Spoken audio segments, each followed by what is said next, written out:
Looking back on Blood of the Dead dug me back into the original Ether story of the Black Ops Zombies franchise, being what is essentially the beginning of the end to the classic Ether story and its characters. With us viewers, myself included, not knowing where the story was taking us at the time, I think we all weren't appreciative as we should have been, like saying goodbye to our classic beloved characters. More importantly, we were focused on why Treyarch messed up a fan favorite map, Mob of the Dead. Myself and many others were not enjoying the game as much as we should have, due to multiple issues including crashing, getting used to the new perk and loadout system, and an outrageous HUD that took up most of our screens while playing. But more importantly, the Easter egg took ages to find due to weird steps, causing many to simply just give up on the map. So many people expected a different launch for Zombies due to the hype built up for it, multiple maps coming to launch, and a remake the fans begged Treyarch for. Beneath all of the issues that came with the initial launch of Blood of the Dead lies a great story, which goes like this. Our premise characters teleport to Alcatraz from the ending of the Zetsubo no Shima Easter egg, which contains Richtopen's lab, to collect the blood vials, once again to continue the ongoing loop, which we learned of in Revelations. After Richtofen rereads the Chronorium, he learns that he must sacrifice his blood in order to begin what we know as the end of the Ether story. But selfish-minded Richtofen tries to leave with the Primus crew and continue the loop, but is stopped by the warden of the prison. We then find ourselves helping the lost souls of Alcatraz, and Richtofen sacrificing himself for the greater good, leaving Nikolai to now be the leader of Primus, leading them to what we thought was the Great War, which we know doesn't happen. It was a beautiful story, and yeah, I probably missed a lot of details about the story, but I just tried to make it as simple as possible for all of us. I absolutely loved where we were heading, and knew that we were in for an amazing ride for the rest of the Zombies season. Blood of the Dead may not have been the faithful remaster we were looking for, or the greatest remake of all time, with all the flaws and gameplay elements many didn't like, but I learned to just appreciate the beautiful moments we created together as a community, whether it was just exploring the map, finding Easter eggs, or grinding out high rounds for that lovely Nebulium plasma. Blood of the Dead was truly an amazing start to the end of the Ether story. Now, I also want to give my personal take on what happened with Blood of the Dead and my experience with it. Coming from Black Ops 3 into Black Ops 4, I wasn't really a big guy on Easter eggs due to so many difficult things happening, and it was too convoluted for me in terms of steps and what I had to do, and I just rather play the game and play the map than do a really difficult Easter egg unless I had, a few friends that would want to play with me and they knew the steps. And I've tried multiple times to complete the Blood of the Dead Easter egg solo, and it just has never happened, and I may go back and do it again, but I wasn't focused on an Easter egg, and I was more focused on the gameplay, and I was enjoying it. I mean, I didn't really understand everything yet at the time, and I had a few issues with it, like, there was the weapon inspect, and it was in Blackout and multiplayer, but the weapon inspect was taken up by being able to pop one of the elixirs, and that kind of made me upset. I always, to this day, even in 2021, I still try to inspect a weapon in Black Ops 4 Zombies, and I always pop one of my elixirs, which is by mistake. I think I just had other issues, like there was weird zombies spawning in Blood of the Dead.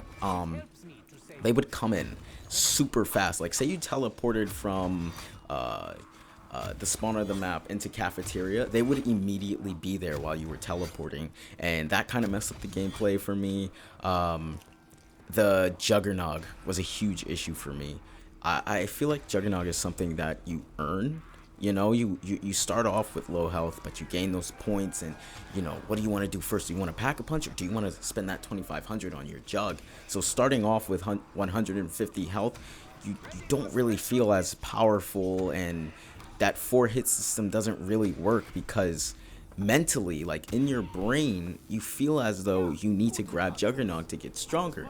So automatically, I just think I'm super weak the entire game, which is really weird unless I have like an overpowered weapon or, a great training strategy, but it didn't really work for me. The other thing was, even though they added additions, like bigger parts of the map additionally, it was not areas that was truly needed. I think the lab was absolutely beautiful, but should have been a part of the prison, I guess. You know, like it should have been inside the prison. That entire spawn area is not really meant to go back to unless it's needed to do the Easter egg or maybe collect the skull to collect the blunder bus. But besides that, you really don't need to go into a lot of the added on areas. And I'm not complaining because I think it's a great addition. You know, it adds more character into the Mob of the Dead story and the Blood of the Dead story. And I think it was really cool because what we saw from the comics, you know, and how there's so much more we didn't see in Mob of the Dead. Like, where was all this stuff? So to actually see it was cool. Like, being able to see the Victus crew inside those chambers was just beautiful the first time I saw it. And it provided something amazing. But it was a lot that was just unneeded for in the entirety of Black Ops 4, and it has to do with the HUD. The HUD was just weird. The point system for killing zombies was weird. I felt as though there was just more added that didn't need to be added, like the perk system, you know, and Blood of the Dead being the launch map, coming with Black Ops 4, and we're all going in, you know, ready for Blood of the Dead, but there is an extra step to learn, which is the loadout, how to use your perks, and that fourth perk slot being the most powerful perk pretty much, and how you want to use it, and all. It was a lot. It was a lot, and I think it messed up the way Black Ops 4 Zombies could have went.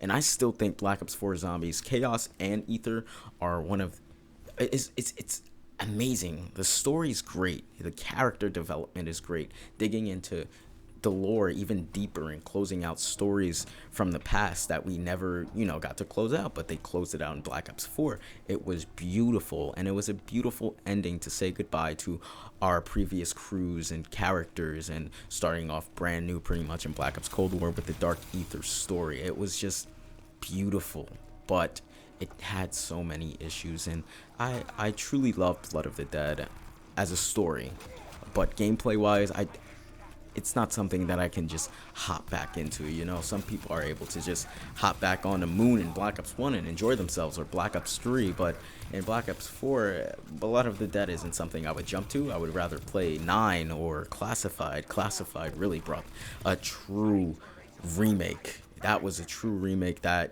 it felt great, but there's no need to talk about other maps.